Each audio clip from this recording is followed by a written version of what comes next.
ખેતરમાંથી જંગલમાંથી કડું કાંદ હશે ને એ લોકો કેવી રીતે કાઢીને બનાવીને ખાય તે લોકો તમે લોકોને બતાવું.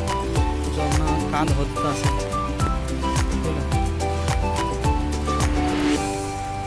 જો કાંદ ખોદે બરાબર દીખતા છે. વરસાદ બી ચાલુ છે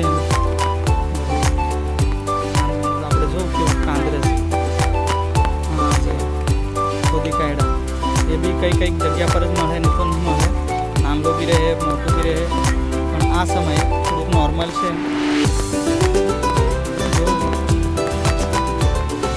નહીં મળે કદાચ નહીં મળે એટલે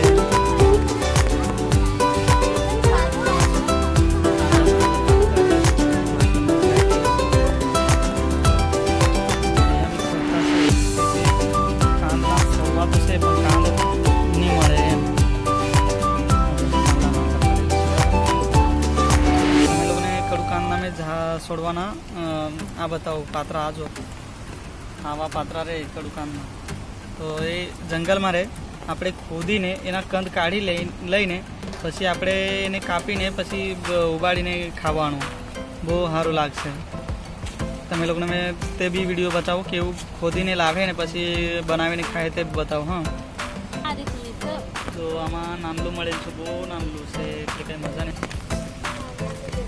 એમાં છોડવા બી તમે જોઈ શકે અને કાંદ બી નીકળેલું છે.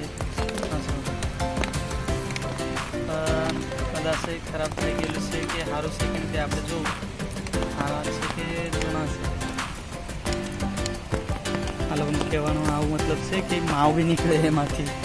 જો ગયા વર્ષે કાંદ ખોદેલું નહીં હોય ને તો આ વર્ષે નીકળેલા હશે તો એને માવ કહેવાય. એ પછી નહીં ખાઈ શકાય. જે નવા કાંદ નીકળે તે જ ખાવાય.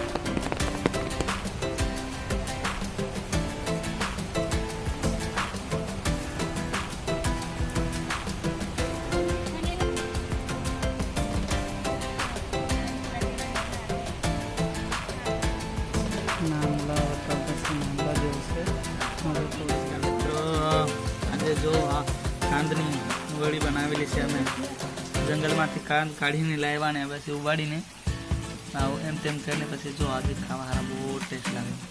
એકદમ મોડું જેવું લાગે. અને જંગલમાંથી પાત્રા લાવેલા તેરના એની શાકભાજી બનાવેલી તમે ઘરે બનાવેલી. અને આ ખુરસાનીની ભાજી છે, આમ નાચર છે અને કરમદાના આટા છે.